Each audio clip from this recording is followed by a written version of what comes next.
This is very exciting technology that kind of meshes with Moore's law, if you will. So Moore's law, we all know, isn't a law anymore.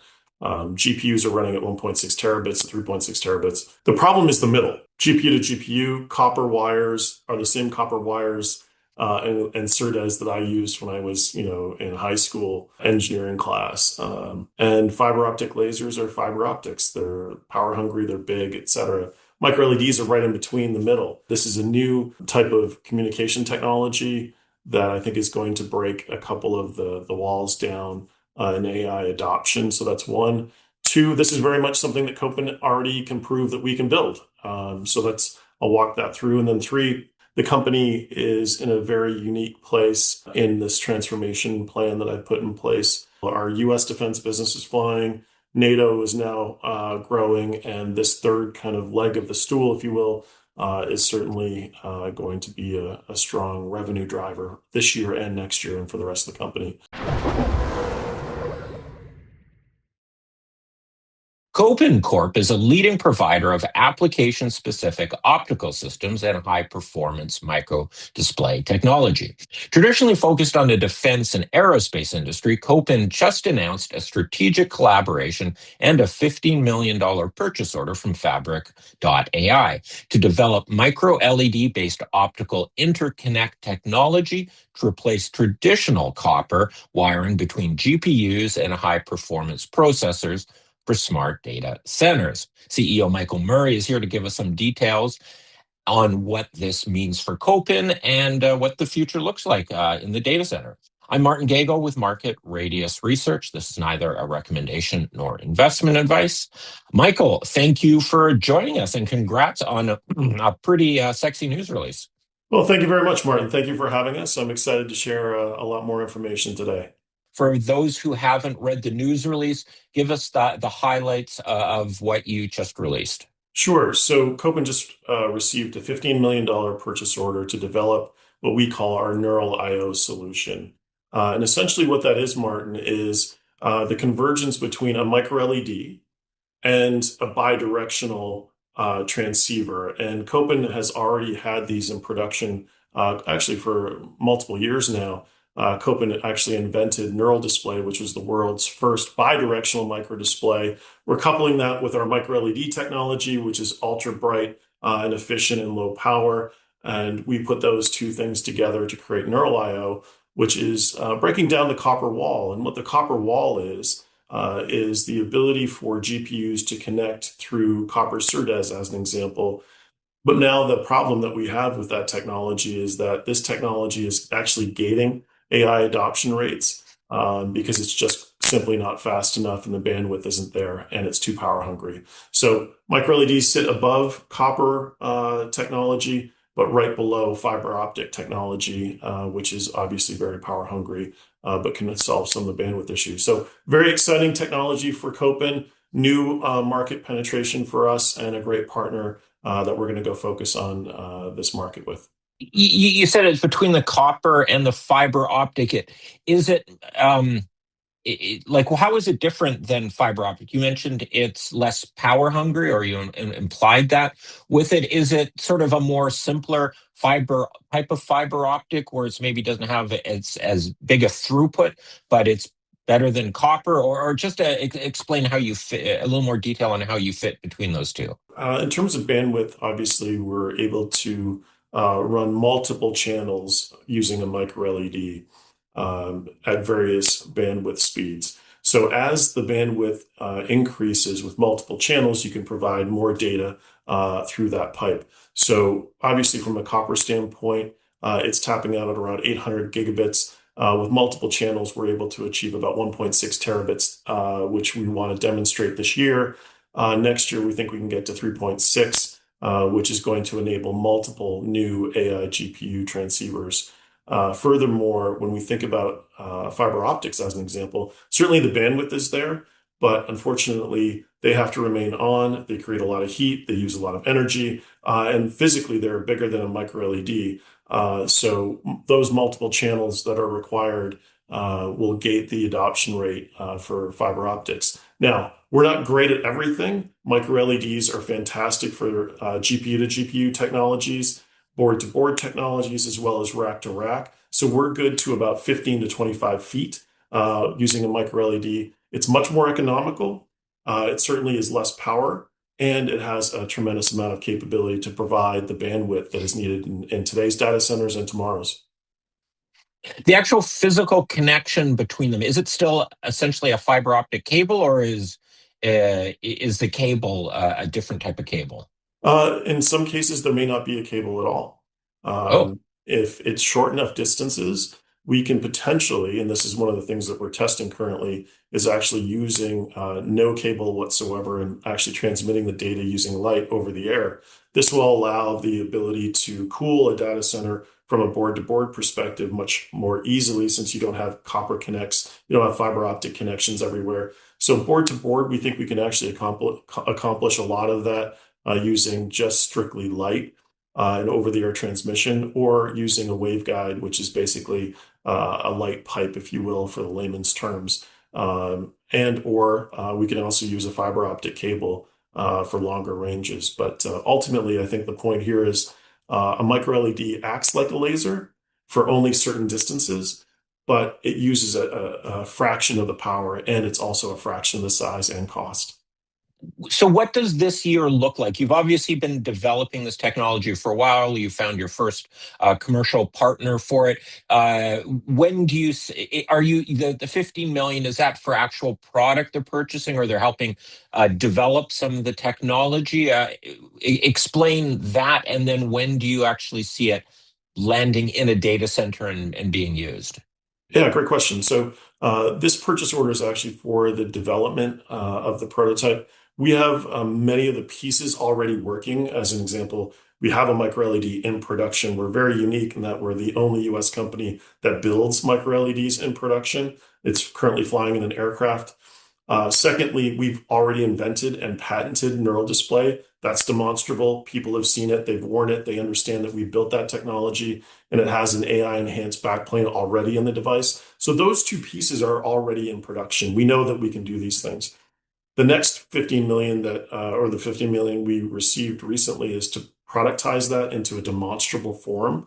We'll announce that later this year, potentially at CES, is what the goal is. And then from there, we're focused on actually making that technology production ready, meaning through the fabrication plant that we have here within Westborough, Massachusetts, which we received a $15.4 million IBAS award for. This is public knowledge. The Secretary of War announced a $15.4 million investment into Kopin to build the micro LED production line here in the United States, which also makes us very unique in the fact that we can walk upstairs and work on this technology and not have to go to multiple different fabrication plants. So that first 15 million is to develop the proof of concept and actually make the device demonstrable. We'll get that in the hands of folks that are building GPUs and also work with the interfaces that we need to work with. We've signed multiple confidential NDAs with some of the largest companies in the world to work with them on making sure that we can communicate with them and then transmit data with them, either GPU to GPU or board to board or rack to rack. The next order that we're expecting in 2027 will be about the same level, if not a bit bigger, to productize the device and get it through to production. It sounds like the benefits for a data center is you get higher data throughput, less heat, less energy, less cooling. And those are obviously data centers are struggling with water usage, power demands, heat reduction. Is that where the benefits are lying? Can you explain how this benefits the data center rollout? And given so many data centers are reputed to be behind schedule and having trouble getting relevant power and so forth. So, how does Kopin here fit into the whole data center rollout? And presumably, how does it make the whole thing work better? So for Kopin, we always try to stick to our knitting with defense first. Obviously, getting AI to the battlefield and as closest to the battlefield without, a lot of power consumption, behind these data centers will be beneficial. So Kopin's working with many government agencies to bring this technology forward. But for the greater AI infrastructure, there are significant headwinds around growth, meaning, firstly, the bandwidth issue, which we talked about, Martin, earlier, which is 1.6 terabits or 3.6 terabits having to drive across a lane that can only support 800 uh, gigabits per second, as an example. It's just not working. So that's an issue that we're working to solve. And obviously, the power consumption and cooling, which we talked about.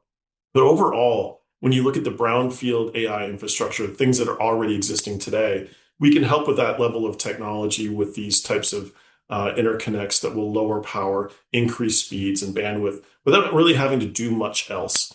But for the greenfield applications where processing speeds are reaching well beyond Moore's law, like 1.6 terabits through or 1.6 terabits or 3.2 terabits per second, that's where I think there's going to be a lot of new technology like our neural I/O capability that's going to allow these data centers to communicate more crisply. The bandwidth will be there, the cooling will be there, there'll be lower cost. Shrinking the footprint of these data centers is critically important for water usage, as you correctly stated. So there is an impact that we're going to be making to society with this new type of technology. But more importantly than anything, this is a new adoption rate of a new way of electrically connecting devices. Using optics, whether it be quantum, whether it be GPUs or CPUs, being able to connect over light is going to be the most efficient, cost-effective, and lowest power solution. And this really needs to happen now. This is the first, I'd say, chapter in a new novel of electronics. And I'm very pleased and proud to be part of it with Fabric AI. And so you said in brownfield applications as well, will there be a retrofit market for you in the data center world, or will it sounds like there will be, not just for greenfield operations? I think there has to be, Martin, because what happens is as these new chips come out, whether it be the H200 as a perfect example, as they come out with new chips, there's going to be the legacy data center that you also have to connect to, right? So I think there's going to be interface boards. A lot of the architectures do support field upgrades. We won't be able to upgrade everything, obviously, because there'll be some hard-coded and soldered boards and what have you. But we do see the connectivity between the current existing brownfield and the new technology is a great place for Kopin. I'm not going to go into exactly why. There is some technology that we built into Neural I/O that really helps us do that. And it's something that we've been working on through software.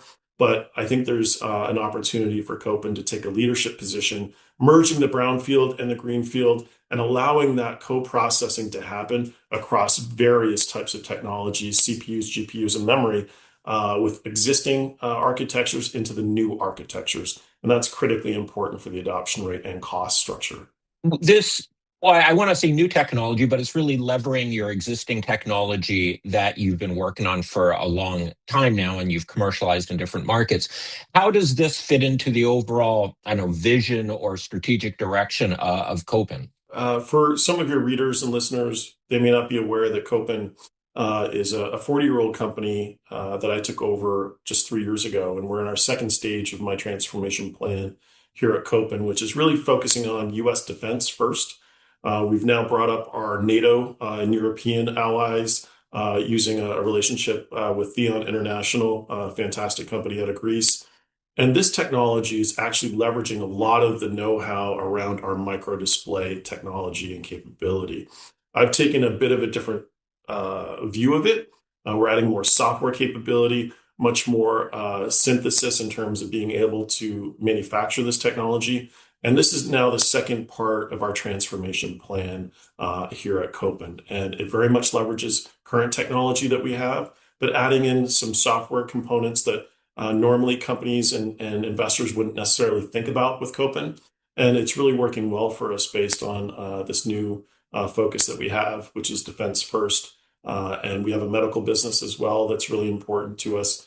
And this is kind of the third leg of the stool, if you will. This AI infrastructure leg of our business is really going to solidify the company moving forward. And it's a great growth driver for us. I think it's going to be highly profitable and an exciting market. We're trending right now to be entering a $69 billion market in AI infrastructure communications by 2030 is the date and data that we have. So very exciting part of our new look and feel here at Kopin, and we're super excited to be part of it. Is there anything else you want to add on this new technology launch you've done, or have we covered the main topics with that? I would say, as somewhat of a summary, Kopin is very unique in that one, we already have a micro LED that is capable of 1.8 million foot lamberts of brightness, which is literally blinding. So it already feels and acts a lot like a laser.